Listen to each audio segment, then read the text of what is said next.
Mois de la mission, année de l'espérance, bienvenue dans cette nouvelle newsletter. Des grandes figures missionnaires, des témoins, des saints, Sainte Thérèse, le bienheureux Antoine Chevrier, Saint François d'Assise. Au mois d'octobre, tous ces témoins ne manquent pas. Notre espérance, qu'est-ce que c'est? C'est d'abord l'espérance en la vie éternelle.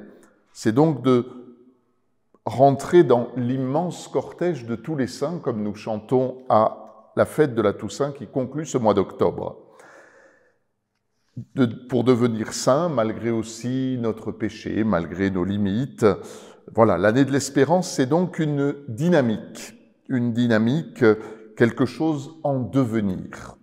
L'espérance peut donc se conjuguer avec tous les mouvements et services, toutes les paroisses de notre diocèse. Quelques exemples en ce mois missionnaire. Ce sera la fête des 40 ans de l'église Saint-Martial de Beaubreuil. C'est pas rien, 40 ans, c'est l'âge de la maturité, c'est quelque chose.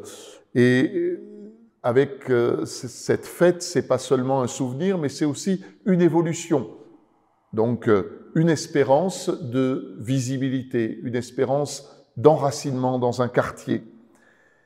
Donc, cette fête coïncidera avec le lancement universel du synode sur la synodalité du pape François le 17 octobre. Ça aussi, c'est une espérance, que l'Église soit de plus en plus synodale, c'est-à-dire marcher avec, marcher ensemble. Je pense au comité diocésain de jumelage le dimanche 10 octobre avec son repas solidaire à Notre-Dame d'Arliquet.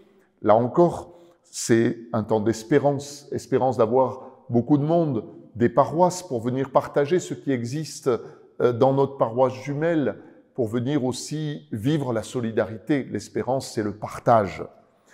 Des défis alimentaires pour le Burkina Faso, dont la saison des pluies est encore un peu incertaine. L'espérance aussi dans un doyenné, je pense au nôtre, au nord du département, avec cette fête, ce vivre un rassemblement, famille, catéchisme, tous pierres vivantes de l'Église. Pierre vivante de l'Église, le 16 octobre prochain, je pense que c'est une espérance. Un grand nombre de paroisses ostensionnaires ont démarré un peu leur compte à rebours. C'est un défi, mais c'est aussi une espérance. Que seront ces ostensions de 2023 qui sont scandées par cette année, l'année de l'espérance? Pour conclure, j'aimerais, avec Jean-Hugues Henry, vous laisser quelques notes de musique sur ce très beau chant. C'est une espérance qui vient dans le froid d'un soir.